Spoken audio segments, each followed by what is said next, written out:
Hello everyone, how are you? I hope you all are well. Last video में हमने कुछ 2021 के UGC net के PYQs करे थे।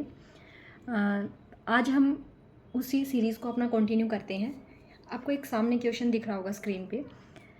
Suppose you have 8 black and white images. आपके पास 8 ब्लैक एंड वाइट इमेजेस है, ठीक है, taken with A 1 megapixel camera. Black and white images हैं 8 जो हमारे 1 मेगापिक्सल कैमरा से ली गई हैं, और ऐसे ही हमारी 1/8 कलर इमेज है taken by the 8 megapixel camera. How much hard disk space in total do you need to store these images on your computer. अब इस क्वेश्चन के बेस पे आपसे पूछा गया है कि कंप्यूटर में इन सारी इमेजेस को स्टोर करने के लिए कितना साइज़ की नीड होगी, 1 GB, 4 MB, 3 MB या फिर 3 GB। ठीक है, तो इस टाइप के जो क्वेश्चन है उसको अगर आपको सोल्व करना है तो उसको कैसे करना है मैं आपको अभी बताती हूँ। देखो, suppose you have 8 black and white image. तो सबसे पहले जो आपकी जो ब्लैक एंड वाइट इमेज जो होती है ना, उसको 1 बिट यूज़ होता है कलर का। ठीक है, black and white image need 1 bit for colour. तो सबसे पहले हमने क्या किया, बिट्स फॉर 1 इमेज। हमने 8 इमेज ली हैं, लेकिन अगर हम 1 इमेज के लिए बिट्स निकाले, टोटल कितनी बिट यूज़ हो रही है एक इमेज के लिए, तो हमने क्या किया, 1 बिट था और 1 मेगापिक्सल कैमरे से उसको लिया गया था। ठीक है, तो ये हमारा आ गया कि एक इमेज के लिए हमारी कितनी बिट लगेंगी। अब हमें कितना चाहिए, टोटल इमेज कितनी ली गई थी, 8 ब्लैक एंड वाइट इमेजेस थी। तो साइज ऑफ 8 इमेजेस कितना हो जाएगा, 8 into bits for 1 image multiply कर दिया, और डिवाइडेड बाय 8 हमने क्यों किया, क्योंकि ये बिट था उसको हमने बाइट में कन्वर्ट कर दिया है। तो हमारा ये आ जाएगा 8 इंटू 1 बिट। ये हमारा जो कि 1 बिट का जो साइज़ जो था ना इमेज का, वो हमारा मल्टीप्लाई कर दिया हमने 8 से, क्योंकि हमने 8 इमेजेस का निकालना था, ना कि एक इमेज का। उसको हमने 8 से डिवाइड किया क्योंकि बाइट में हमें कन्वर्ट करना था। तो हमारा जो 8 ब्लैक एंड वाइट जो इमेजेस जो थी, अगर उसको हमें स्टोर करना है तो उसका साइज़ हमारा आ गया 1 MB। कितना आ गया, 1 MB। इन्होंने दूसरा बोला गया है कि एक कलर इमेज है हमारे पास जो कि 8 मेगापिक्सल कैमरे से ली गई है, तो उसका साइज़ क्या होएगा, उसको भी निकालते हैं। अब हमें क्वेश्चन में बोला गया था कि एक इमेज ऐसी है जो 8 कलर इमेज है। ठीक है, 8 कलर इमेज की हमने एक ही इमेज ली है। उसके लिए हमने बोला कि 8 कलर अगर है हमारी इमेज में तो उसमें कितने बिट्स की नीड होगी, log 2 8। ठीक है, तो हमारी 3 बिट्स की नीड हो गई। तो एक ही इमेज है, कलर्ड जो इमेज है, वो तो उस इमेज के लिए साइज़ का अगर हमें निकालना है तो देखो 1 इमेज थी और एक इमेज के लिए हमारी 3 बिट्स लग रही हैं, और उस इमेज को हमने 8 मेगापिक्सल कैमरे से लिया है। ठीक, उसको हमने 8 से डिवाइड क्यों किया, क्योंकि बिट को हमने बाइट में कन्वर्ट करना था। Got it. तो हमने जब इसको सोल्व किया, 8 से 8 कैंसिल आउट हो गया, हमारा 3 मेगा बाइट। गुड। जो हमारी ब्लैक एंड वाइट जो इमेज थी उसका साइज़ था हमारा 1 MB, और जो कलर्ड इमेज जो आई थी हमारी उसका साइज़ हमारा आया 3 MB। तो टोटल साइज़ हमारा कितना आ गया, 1 + 3 दैट इज़ द 4 MB। तो हार्ड डिस्क में अगर हमें 8 तो ब्लैक एंड वाइट इमेजेस और एक कलर इमेज को, वो भी 8 कलर वाली जो इमेज थी, उसको अगर हमें स्टोर करना पड़ेगा तो हमें 4 MB साइज़ हार्ड डिस्क में चाहिए ही चाहिए। अब हम लेट्स सी द ऑप्शंस। आप देख सकते हो ऑप्शंस जो है हमारा 1 GB, 3 MB, 4 MB, 3 GB। तो हमारा आया था 4 MB। ऑप्शन बी जो है हमारा इसके लिए करेक्ट आंसर हो गया है। Good the point. अब इसमें आप कंप्लीट क्वेश्चन के सॉल्यूशन को इजीली देख पाओगे। Black and white 1 MB size था और कलर के वाले का हमारा 3 MB था। तो इसके अकॉर्डिंग हमारा जो टोटल आया है हमारा 4 MB साइज़ आ गया है। ओके, चलो अब अपना नेक्स्ट क्वेश्चन करते हैं। ट्रू फॉल्स बेस हमारा नेक्स्ट क्वेश्चन जो है, which of the statement given below are correct. इनमें से कौन सी स्टेटमेंट हमारी ट्रू है, और उनको हमने चूज़ करके आंसर मैच करना है। सबसे पहले देखो क्वेश्चन क्या है उसको रीड करो। द मिड पॉइंट बोल दो या फिर ब्रेसेम्स एल्गोरिथम बोल दो। द मिड पॉइंट और Bresenham algorithm for rasterizing line is optimized relative to DDA algorithm in that. Mid point algorithm use किया गया है ब्रेसेम वाला, उसको अगर हमें लाइन रेस्टराइजिंग करना है उसको ऑप्टिमाइज़ किया गया है DDA एल्गोरिथम के रिलेटिव में। तो आपको ऑप्शंस दे रखे हैं कि it avoid round off operations, की राउंड ऑफ ऑपरेशन को अवॉइड करेगा, it is incremental, it use only integer arithmetic, या फिर all straight line can be displayed as straight exact जैसी होती हैं वैसे की वैसी। Choose the correct answer from the options given below. सबसे पहले आप ये बात जान लो कि जो लाइन ड्राइंग एल्गोरिथम जो है हमारा, ब्रेसमैन जो मिड पॉइंट एल्गोरिथम जो था हमारा, वो हमारा क्या करता है, यूज़ करता है इंक्रीमेंटल इंटीजर कैलकुलेशन। कौन सी कैलकुलेशन को यूज़ करता है? इंक्रीमेंटल इंटीजर कैलकुलेशन को। और जो डी एल्गोरिथम जो है ना, वो rounding off and floating point calculation को यूज़ करता है। ठीक, तो अब देखो हमने यूज़ किया है डी एल्गोरिथम के रिलेटिव में। तो हमारा जो पहला ऑप्शन है, it avoid round off operations की, राउंड ऑफ ऑपरेशंस को क्या करता है, अवॉइड करता है। दूसरा इट इज़ इंक्रीमेंटल, ये इंक्रीमेंटल भी है क्योंकि हमारा इसमें ब्रेसम का भी यूज़ हो गया, तो इंक्रीमेंटल इंटीजर कैलकुलेशन भी है। It use only integer arithmetic, क्योंकि इंटीजर पे तो काम चल ही रहा है हमारा, गोट इट, क्योंकि राउंड ऑफ कर देता है तो हमारे इंटीजर में इसको आंसर लेके आ जाता है। तो हमारा जो ऑप्शन है डी को छोड़ के बाकी सभी ऑप्शन हमारे ठीक है, A B and the C. तो क्वेश्चन पूछा गया था which are the correct option, तो करेक्ट ऑप्शन में हमारा आ जाएगा ए बी एंड सी, क्योंकि डी जो है वो rounding off and floating point calculations करता है। ठीक है, और जो हमारा ब्रेसम्स जो था वो इंक्रीमेंटल इंटीजर कैलकुलेशन करता है। तो इन दोनों के अगर रिलेशन में देखा जाए तो हमारे तीनों ऑप्शन हमारे ठीक है। एक क्वेश्चन दे रखा आपको, suppose a Bezier curve P of T is defined by the following 4 control points in the X Y plane. X Y plane में 4 कंट्रोल पॉइंट से इसको रिप्रेजेंट किया गया है हमारा, P0, P1, P2 and the P3। हर एक points के coordinates हमें दे रखे हैं। Then which of the following statements are correct. सबसे पहला क्वेश्चन पूछा गया है, आंसर में बोला गया है कि Bezier curve P of T has degree 3। Yes, ये ऑप्शन बिल्कुल ठीक है, क्योंकि जो डिग्री होती है बेजियर कर्व में, वो डिग्री क्या होती है, जितने हमारे कंट्रोल पॉइंट है, कंट्रोल पॉइंट माइनस 1। हमारे कंट्रोल पॉइंट 4 हैं, 4 में से अगर हम एक माइनस कर देंगे तो हमारी डिग्री देखो 3 आ जाएगी।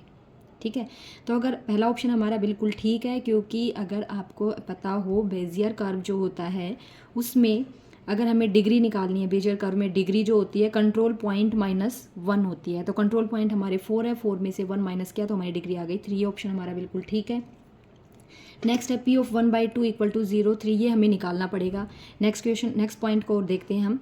सी ऑप्शन है हमारा, Bezier curve P of T में extend outside the convex full of its control point. नहीं, जो बेजियर कर्व जो होता है हमेशा विद इन पॉलीगन होता है, आउटसाइड नहीं होता, क्योंकि बेजियर कर्व जो है always contained with in A polygon. तो एक्सटेंड आउटसाइड वाला ऑप्शन हमारा बिल्कुल गलत है, तो सी ऑप्शन हमारा रोंग है, ए ऑप्शन हमारा ठीक है।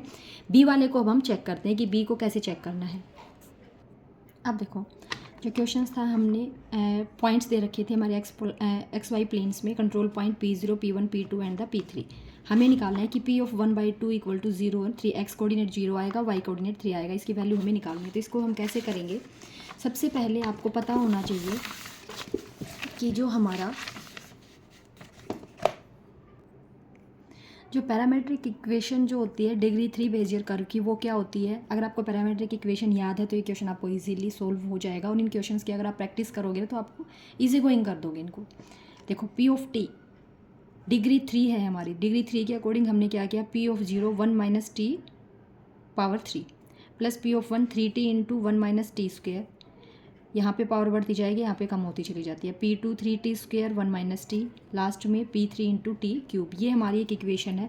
बस इस इक्वेशन के अंदर आपको ये जो कोऑर्डिनेट्स हैं उनके अकॉर्डिंग वैल्यू पुट करते जाना है और आपका सॉल्यूशन आ जाएगा। अब देखो T का वैल्यू हमें दे रखा है, P हमें क्या निकालना है, P ऑफ 1/2 की तो वैल्यू निकालनी थी ना, तो T हमारा दे रखा है 1/2। अब हमारे जो कोऑर्डिनेट्स थे वो हमारे क्या दे रखे थे, P0 हमें दे रखा था -2 एंड 0, P1 दे रखा है -2 और 4, P2 दे रखा है हमें 2 एंड 4 एंड P3 दे रखा है हमें 2 और 0। ये हमारे क्या थे, कोऑर्डिनेट्स गिवन है क्वेश्चन में। अब हम अगर इसको x के लिए सोल्व करें, फॉर x, तो x के लिए सोल्व कैसे करेंगे इसको। अब देखो पैरामेट्रिक इक्वेशन जो होती है डिग्री 3 बेजियर कर्व की, वो क्या होती है हमारी, अगर आपको डिग्री 3 बेजियर कर्व है उसकी जो पैरामेट्रिक इक्वेशन है उसको आपको लर्न करना पड़ेगा। अगर आपको वो याद हो जाएगी, अगर आपको वो याद है तो आप इजीली इस क्वेश्चन को सोल्व कर पाओगे। ठीक है, P of T equal two degree 3 है तो P0 इंटू 1 माइनस टी की पावर 3 डिग्री 3 के लिए।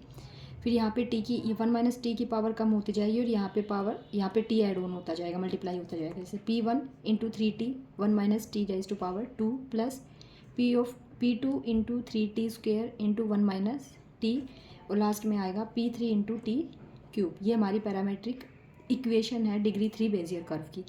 अब देखो हमें जो है टी दे रखा था 1/2, कोऑर्डिनेट्स दे रखे हैं P0, P1, P2 and P3। इन सब के कोऑर्डिनेट दे रखे हैं -2 और 0। ये हमारे क्वेश्चंस के अंदर ही है। आप क्वेश्चन को देखोगे तो आपको पॉइंट अलग से पता लग जाएंगे। अब देखो P ऑफ टी, ठीक है, टी की वैल्यू कितनी है 1/2, तो P of 1/2 equals to P of 0। P of 0 हमारा जो पॉइंट जो है ना उसमें हम x कोऑर्डिनेट के लिए वैल्यू ले रहे हैं, क्योंकि हम x के लिए निकालेंगे सबसे पहले, फिर y के लिए अलग से निकलेगा। तो x में -2 वैल्यू है तो हमने -2 रखा। 1 minus T raise to power 3, तो 1 माइनस टी की वैल्यू कितनी है 1/2 raise to power 3 plus P1 में देखो अब x की वैल्यू कितनी है -2, तो हमने -2 रखा। इंटू में 3t, इंटू में 3t की वैल्यू 1/2 है। 1 minus T raise to power 2, 1 minus 1/2 raise to power 2। अब आगे देखो P2 का मान देखो, यहाँ पे x की वैल्यू कितनी है हमारी 2, तो हमने यहाँ रखा 2 इंटू में 3t स्क्वेयर। 3 इंटू में t की वैल्यू कितनी 1/2, उसका स्क्वेयर कर दिया। 1 माइनस टी, यहाँ पे 1 माइनस 1/2। लास्ट में था हमारा P3 देखो यहाँ पे हमारा 2 है। x कोऑर्डिनेट लेना ओनली, क्योंकि हम x के लिए निकाल रहे हैं, y के लिए अलग से निकलेगा, x के लिए हमारा अलग से निकलेगा, ठीक है। तो यहाँ पे P3 इंटू में t raise to power 3, t की वैल्यू कितनी है हमारी 1/2। जब हम इसको सोल्व करेंगे तो हमारा आंसर आ जाएगा 0। तो x कोऑर्डिनेट जो हमारा आया है, जो P ऑफ 1/2 है, हमारा 0 आ गया। उसी तरीके से हम y कोऑर्डिनेट के लिए निकाल देंगे। जब हम y कोऑर्डिनेट के लिए निकालेंगे, देखो यहाँ 0 से मल्टीप्लाई है, यहाँ भी 0 से मल्टीप्लाई है। जब हम इसको सोल्व करेंगे, क्योंकि जो P0 है उसमें y कोऑर्डिनेट यहाँ पे 2 जगह 0 है, जब उससे मल्टीप्लाई करेंगे तो वैल्यू ऑलरेडी 0 आ जाएंगी। बाकी वैल्यू पुट करके जैसे हमने x में रखा था सेम उसी तरीके से y में वैल्यू पुट करनी है, पॉइंट्स में y वाली वैल्यू उठा के, ठीक है। उसको सोल्व करने पे हमारा आंसर आएगा 3। तो लास्ट में इन्होंने पूछा था P ऑफ 1/2 क्या ऑप्शन में दे रखा है, क्या 0 और 3 है या नहीं है। यस, हमारा आंसर बिल्कुल ठीक आया है। तो हमारे ऑप्शन नंबर A और 2 ठीक थे, इसी ऑप्शन जो हमारा वो रॉन्ग है। अब आप देखो इस क्वेश्चन को, इसमें पूछा गया था क्या P ऑफ 1/2 0 और 3 है। यस, बिल्कुल ठीक है। और यहाँ पे मैंने बताया था P ऑफ डिग्री कैसे निकाला था, जितने कोऑर्डिनेट्स दे रखे थे उसमें से 1 माइनस कर दिया था हमने, डिग्री निकल गई थी। और बेजियर कर्व जो होता है हमेशा कंटेन्ड होता है with in A polygon, polygon के बाहर नहीं होता। यहाँ पे पूछा गया एक्सटेंड होगा क्या या आउटसाइड, नो। तो ये ऑप्शन तो हमारा बिल्कुल ही गलत है। पहले ही इन दो को ये हमारा पता ही था हमें, और ये हमने निकाल के देख लिया है। तो ऑप्शन नंबर A और B हमारा ठीक है। C हमारा क्या है, देखो इसमें पूछा गया था choose the correct answer from the options A and B only, A and C only, B and C only, या A B एंड C तीनों ही ठीक है। हमारे जो ठीक है वो क्या है, A और B ऑप्शन ठीक है, C हमारा क्या है गलत है। तो ऑप्शन नंबर A हमारा ठीक आ जाएगा। Got the point. अब देखो हमारा एक क्वेश्चन था सॉफ्टवेयर इंजीनियरिंग का क्वेश्चन है हमारा। In software testing beta testing is a testing perform by, जो बीटा टेस्टिंग होती है वो कहाँ होती है, आप खुद देखो। बीटा टेस्टिंग हमेशा potential customers at their own location, खुद की लोकेशन पे होती है, डेवलपर्स लोकेशन पे नहीं होगी, पोटेंशियल कस्टमर्स के द्वारा होती है और उसकी खुद की लोकेशन पे। तो आप देख सकते हो ऑप्शंस। पहला ऑप्शन था हमारा potential customers at the developers location, no. Potential customer at their own location, yes. Product developers at the customers location, नहीं। प्रोडक्ट डेवलपर्स नहीं, प्रोडक्ट डेवलपर्स के द्वारा नहीं होती, पोटेंशियल कस्टमर्स के द्वारा होती है, लेकिन डेवलपर साइट पे ना होके ओवन लोकेशन पे होती है। तो हमारा ऑप्शन नंबर B हमारा क्या है, बिल्कुल ठीक है, बीटा टेस्टिंग के लिए। नेक्स्ट क्वेश्चन पूछा गया था जो मॉडल व्यू कंट्रोलर जो था उसमें व्यू जो है हमारा किस चीज़ के लिए रिस्पॉन्सिबल है। The view component in the MVC are responsible for. MVC देखो यूज़र इंटरफेस के लिए है, व्यू क्या करता है, यूज़र इंटरफेस ही करेगा। सिक्योरिटी नहीं है, business logic and domain object के लिए भी यूज़ नहीं होता है। Translating between user interface actions event and operations on the domain object, no, ये बिल्कुल गलत है। तो हमारा ऑप्शन नंबर आप पहले से ही देख के आइडिया लगा दोगे कि व्यू जो है हमारा यूज़र इंटरफेस के लिए यूज़ होता है। तो ऑप्शन नंबर A हमारा यहाँ पे ठीक है। क्वेश्चन नंबर 13 देखो, in software engineering what kind of notation do formal method predominantly use. Software engineering में किस तरह की नोटेशन फॉर्मल मेथड पहले यूज़ करते थे, टेक्सचुअल, डायग्रामेटिकली, मैथमेटिकल या कंप्यूटर कोड। जो सॉफ्टवेयर इंजीनियरिंग में पहले जो नोटेशंस यूज़ होती थी वो मैथमेटिकल जो नोटेशन थी वो हमारी यूज़ होती थी। तो हमारा ऑप्शन आ जाएगा C। इसी में एक क्वेश्चन और था सॉफ्टवेयर इंजीनियरिंग में ही आपका कि if every requirement stated in the software requirement specification, SRS जो होता है हमारा, SRS जो होता है सॉफ्टवेयर रिक्वायरमेंट स्पेसिफिकेशन, कि अगर उसमें हर एक रिक्वायरमेंट जो है उसका अगर एक ही इंटरप्रिटेशन हो तो SRS को हम क्या बोलेंगे, करेक्ट बोलेंगे, कंसिस्टेंट बोलेंगे, वेरीफाइबल बोलेंगे, अनएम्बिगुअस बोलेंगे। ये SRS से रिलेटेड क्वेश्चंस बहुत मिलते हैं, ये क्वेश्चन बहुत कंफ्यूजिंग भी लगते हैं, आपको ऐसा लगेगा कि सेम से ऑप्शंस है, आपको अगले ही ईयर वाले क्वेश्चंस मैं आपको दिखाऊंगी, आप उसी में देखना। या फिर 2021 में भी 2 एग्ज़ाम होते हैं, जैसे जून और दिसंबर वाले, तो जून में भी ये क्वेश्चन है और दिसंबर वाले में भी क्वेश्चन है, लेकिन स्टेटमेंट चेंज है।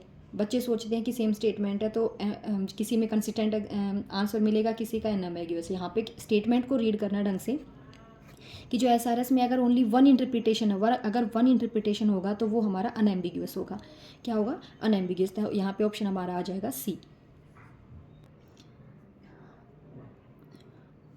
आज की वीडियो के लिए इतना ही, क्योंकि क्वेश्चंस जो हैं वो आपको समझाने में थोड़ा टाइम कंज्यूम होता ही है, ठीक है। अब आगे जो वीडियो, ये जो क्वेश्चन आप देख रहे हो ना, ये थोड़ा टाइम कंज्यूमिंग क्वेश्चन है, इसको सोल्व करना पड़ेगा, हमारा न्यूमेरिकल बेस्ड क्वेश्चन है, तो इसको, और अब हमारी जो वीडियो है वो लेंथी हो जाएगी, तो इसलिए इस क्वेश्चंस को हम नेक्स्ट वीडियो में कंटिन्यू करेंगे। आई होप आपको ये वीडियो अच्छी लगी होगी। अगर आपको वीडियो अच्छी लगी है तो लाइक, शेयर एंड सब्सक्राइब जरूर करना। Thank you for watching. Keep learning.